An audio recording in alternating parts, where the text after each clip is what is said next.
Back खवातीन और हज़रात, आप देख रहे हैं द मॉर्निंग स्टार। और ब्रेक पे जाने से पहले हमारी बहन इरम अपनी कहानी सुना रही थी कि इनकी शादी को तकरीबन 15-16 साल का अरसा बीत चुका है। 13 साल की इनकी बेटी है फातिमा, और जो इनके हस्बैंड हैं वो इन पे हाथ उठाते हैं बच्ची के सामने, लिहाज नहीं करते।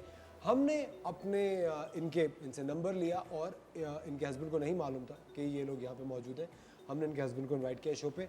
अली अंसारी साहब हमारे साथ मौजूद हैं। अस्सलाम वालेकुम अली साहब, कैसे हैं आप? वालेकुम अस्सलाम। खैरियत से। और शबाना साहिबा हमारी जो लॉयर, उनसे पूछा था। तो शबाना, मुझे एक बात ही बताए, डोमेस्टिक वायलेंस, ये जो मर्द हजरात अपनी बीवियों पे हाथ उठाते हैं और जो बीवियां चुप रहती, जो इसके बारे में आवाज़ नहीं उठाती कि ये बात दबा दो या इस बात को रहने दो, या जो सासें या जो लड़की की माएँ कहती हैं कि अरे ये तो होता ही है, अरे मर्द तो ऐसे ही होते हैं, इनकी सज़ा क्या है?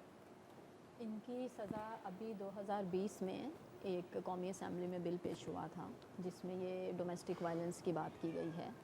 उसमें देखें, जो भी अगर चाहे कोई शख्स अपनी बीवी को मारे, किसी गैर औरत को मारे या किसी गैर मर्द को, जैसे पीपीसी पाकिस्तान पीनल कोड का लॉ है और उसमें जो सज़ा है उस शख्स के लिए भी वही सज़ा है। अगर बीवी जाकर कंप्लेन करती है, पुलिस स्टेशन जाती है, कंप्लेन करती है, एफआईआर होगी, तो मर्द को वही सज़ा होगी जो एक आम आदमी एक आदमी को मारता है। और अगर उसका कोई पार्ट बॉडी का कुछ लॉस होता है या कोई भी चीज़ होती है इस तरह झगड़े की बुनियाद पे, तो वो उसको उसी के तहत ही सज़ा मिलेगी।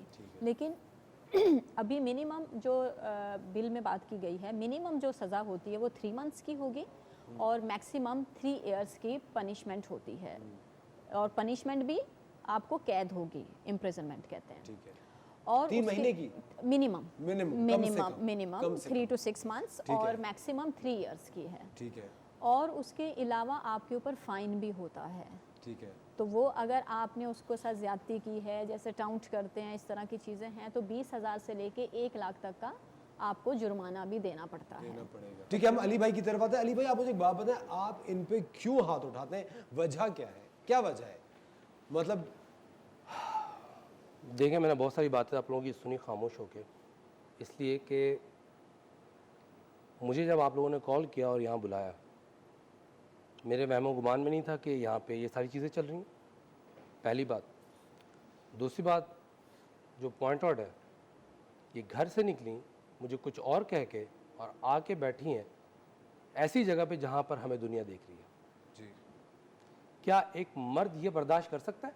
लेकिन मुझे आप ये सोचे कि जब इन्होंने ये हरकत इस वक्त की है तो ये क्या क्या हरकतें करती होंगी जिस पे मुझको गुस्सा आता होगा, जिस पे मैं हाइपर होता हूँगा, मैं अपने हवास खोता हूँगा और उसके बाद हाथ उठाता हूँगा। किसी मर्द को अच्छा नहीं लगता वो अपनी औरत पे हाथ उठाए, इस बात को आप भी समझते होंगे और ये मेरी प्यारी बहन जो लॉयर यहाँ बैठी ये भी समझती होंगी। ऐसा नहीं है कि मुझे मार कर इसे खुशी होती है या मुझे अपने बच्ची का मुस्तकबिल जो है वो अजीज नहीं है, ऐसा नहीं है। लेकिन इन्होंने जो हरकत की है सबसे बुरी हरकत आज हद कर दी है। अपने खानदान वालों के सामने हाथ उठाते जब कोई नहीं देखता, उनके सामने जलील करते जब कोई नहीं देखता। अभी सब देख रहे हैं। लेकिन मुझे एक बात, आप छोटी सी बात बताएं, देखिए वजह क्या होती है हाथ उठाने की?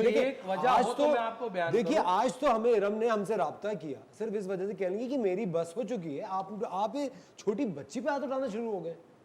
मतलब एक इंसान, एक को देखें, आप अपनी बेगम पे हाथ उठा रहे हैं, किसी वजह से आप हाथ उठा रहे हैं, आप कहने उन्होंने ये गलत किया वो गलत किया। ये एक नया मुस्तकबिल आपके सामने मौजूद है, आपको अंदाजा है इसके दिमाग पे क्या, इसका क्या हाल तमीज होती है ना इनको, तो हम यहाँ बैठे भी नहीं होते। तो आप मुंह से भी तो बात कर सकते हैं, जरूरी हाथ उठा के आप समझाएं। लेकिन एक मिनट ठहरे, लेकिन देखिए दूसरा पर्सपेक्टिव जाना जरूरी होता है। अली, हर चीज का एक हद होता है। आप मुझे बताएं, अच्छा आपने पहली बार इन पे हाथ कब और क्यों उठाया? हर चीज़ की एक लिमिटेशन होती है। जब लिमिटेशन आप क्रॉस करते हैं, चाहे वो बीवी हो चाहे बाहर खड़ा हुआ एक आम इंसान क्यों ना हो, तो इंसान अपने हवास खोता है। गुस्सा इसीलिए कहा गया है हराम है क्योंकि गुस्से में इंसान वो काम करता है जो उसकी फितरत में भी नहीं होता। आप इनडायरेक्टली मुझे धमकी दे रहे हैं, बाहर खड़ा हुआ इंसान, मैं उनका भाई हूँ देखिए, और मैं इस तरह की सारी औरतों के लिए खड़ा हूँ हमेशा। अगर आप मुझे इनडायरेक्टली धमकी दे रहे, बाहर खड़ा हुआ इंसान की बात नहीं है। एक औरत, आप सोचे पूरी दुनिया के सामने अगर खड़ी हो रही है कि मुझ पे हाथ उठाया जा रहा है, इसकी कोई तो वजह होगी ना। आप मुझे एक बात बताएं, आप हाथ किस बिना पे उठाते हैं? आप मुझे वजूहात बताएं। इनकी आवाज, इनकी बदतमीजी जी एक कमरे से निकल के मोहल्ले के 10 घरों तक जाती है। जी इनकी शिकायतें ऐसी हैं जो एक साइको औरत करती हो। एक साइको भी मर्द साइको- बनाता है भाई, इन्होंने साइको बनाया, औरत कब तक मैंने बर्दाश्त साइको करेगी? बनाया, मैंने इनको आजादी बहुत दे दी, मैंने इनको डिजाइनर कपड़े दे दिए, मैंने इनको मेकअप दे दिया, इनके तो 25-30 आपका हजार के फर्ज है, मेकअप नहीं आप खत्म होते, नहीं करेंगे तो कौन इनके करेगा? लाखों रुपए के जो है शॉपिंग खत्म नहीं होते।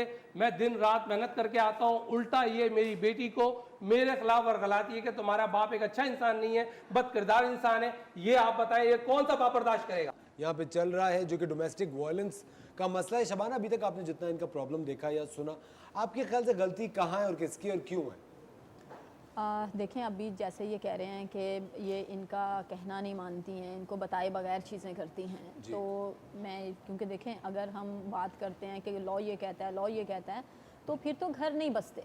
ठीक है, अगर घर बसना है और अगर वो भी रहना चाहती हैं और बच्ची की वजह से हस्बैंड एंड वाइफ को एक साथ रहना है, तो दोनों को एक दूसरे की रिस्पेक्ट करनी होगी, इज्जत करनी बिल्कुल, पड़ेगी, जो दोनों basic को एक दूसरे की रिस्पेक्ट करनी होगी, दोनों को एक दूसरे के साथ इंसानियत के दायरे में रहते हुए बात करनी होगी और दोनों को एक दूसरे को समझना होगा। अगर एक तरफ से अगर कभी हस्बैंड गुस्से में है तो वाइफ को चाहिए कि वो थोड़ा सा तहम्मुल और बर्दाश्त से काम ले और बाद में मियाँ को बताए, जनाब ये यहाँ पर आप गलत थे, उस वक्त मैं नहीं बोली, लेकिन आप बच्ची के सामने इस तरह से चीखो पुकार नहीं किया करें, यूं नहीं चिल्लाया करें। नहीं, आप बात सही कह रही हैं। मुझे आप देखिए, आप दोनों का मसला एक तरफ है, मेरा तो जो कंसर्न हमेशा से होता है वो होता है कि इस मासूम दिमाग पे क्या हो रहा है। क्या ये बच्ची रोजाना इतनी ही सहमी रहती है बेटा आपके घर में? आपको क्या लगता है, पापा आपके सही है या आपकी अम्मी सही है? बाबा बोलते ही झूठे हैं ये दोनों, रोज़ाना स्कूल में भी यही बातें पूछती रहती हैं, ये लोग रात को लड़ते रहते हैं, मेरे एग्जाम्स पे कंसंट्रेट नहीं हो पाता, मैं एंजाइटी में जा रही हूँ। अम्मी अब्बा में से किसी एक की तरफ जाना, आप किसकी तरफ जाओ?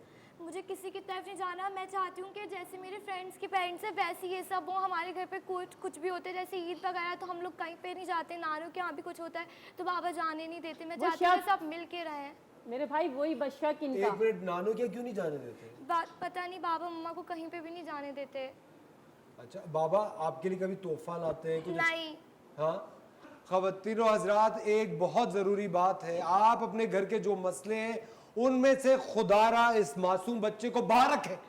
मेरी समझ में नहीं आता ये जहालत कब खत्म होगी यहाँ से?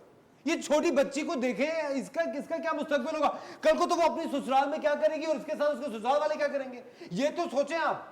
मेरी तो समझ से बाहर है क्या हो रहा है। जिस घर में ऐसे आदमी होंगे ना, बहन, उस घर आप में ऐसे ही देखिए, होगा। मैं आपको एक बात बता रहा हूँ, जब ये हमारे पास देखिए, बेतहाशा साइकोलॉजिस्ट आते हैं, डॉक्टर आते हैं, वो यही बताते हैं, दो लोग जब झगड़े में हो और अगर एक को गुस्सा आ रहा है तो दूसरा चला जाए बाहर या चुप हो जाए तो गुस्सा सॉल्व हो जाता है। शबाना, बहुत शुक्रिया, आप आई, आपने हमें कुछ समझाया। ख़वातीनो हज़रात, आज का शो आई एम श्योर आपको पसंद आएगा, कुछ ज़रूर सीखिएगा इस शो से। छोटे बच्चों के जहन सबसे ज़्यादा इंपॉर्टेंट है, आपकी लड़ाई इंपॉर्टेंट नहीं है। कल सुबह फिर मिलेंगे, खुदा हाफ़िज़।